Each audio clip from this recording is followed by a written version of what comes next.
Christ is king and every knee will bow. Of course, Christianity is a much more reasonable position than atheism. Why get into apologetics, though? Apologetics, and what is it? Perhaps we should get into that before we delve more deeply into this book. I'm jumping around. I'll go where I go. An apologist is one who is prepared to defend the message against criticism and distortion and gives evidence of its credibility. The New Testament uses the Greek word apologia, defense, 8 times in the New Testament. We're not going to hit all 8 here, but Acts 22:1, brothers and fathers, hear the defense that I now make before you. 1 Corinthians 9:3, this is my defense to those who would examine me. Philippians 1:16, the latter do it out of love, knowing I am put here for the defense of the gospel. 2 Timothy 4:16, my first defense, no one came to stand by me, but all deserted me, may not be charged against them. Believers need to be ready to give an answer for the faith, a reasoning behind it. Christianity is a fact-based faith. The fact-based faith. So, behooves of us to be ready with a defense. My cat's playing with plastic. We're just going to let that go, though. We're just going to let it go. Jesus was an apologist. Though the New Testament does not mention Jesus using the word apologia, we nevertheless hold that he was indeed one. Philosopher Douglas Groothuis provided many examples of how Jesus rationally defended the crucial claims of Christianity. Of course, Jesus defended the claims of Christianity that he was the Son of God, right? Whenever the Pharisees would challenge him, whenever anyone would challenge him, he provided a reasoned defense of his position.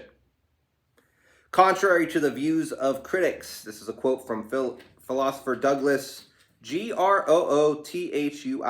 Contrary to the views of critics, Jesus the Christ was a brilliant thinker who used logical arguments to refute his critics and establish the truth of his views. When Jesus praised the faith of children, he was encouraging humility as a virtue, not irrational religious trust or a blind leap of faith into the dark. Jesus definitely employed a variety of reasoning strategies in his debates, including escaping the horns of a dilemma, a fortiori arguments, appeals to the evidence, reductio ad absurdum arguments. I'm not good with the Latin, so if I'm fumbling that, right? But you get it. Jesus had a high estimation of his rationality, and his own application of arguments indicate that Christianity is not an anti-intellectual faith, which kind of gets me on the point where someone's looking at the life of Christ and is this man crazy or is this man the Son of God? There is really no in between. Was he an insane fella just spouting off that he's the Son of God? Read a paragraph of his words and tell me that he was a bumbling buffoon, right? He's not heading up the military right now in the U.S. We'll just say that. And some say that apologetics started in the New Testament. It did not. So reasons that we should defend our faith today and be able to defend our faith is, one, it strengthens us as believers. Only a minority of Christians can articulate good reasons for why their beliefs are true. And being able to articulate reasons for our faith and being able to provide answers to challenges and being able to bring up our own challenges back to atheists due to our own abilities to defend the faith, we can get into subject matter, which they'd be unfamiliar with, not be able to provide answers for. That's a lot of what we're going to get into. That's what we started to get into with the last video. We're going to get into more topics like that with future apologetic videos based on evidence that demands a verdict.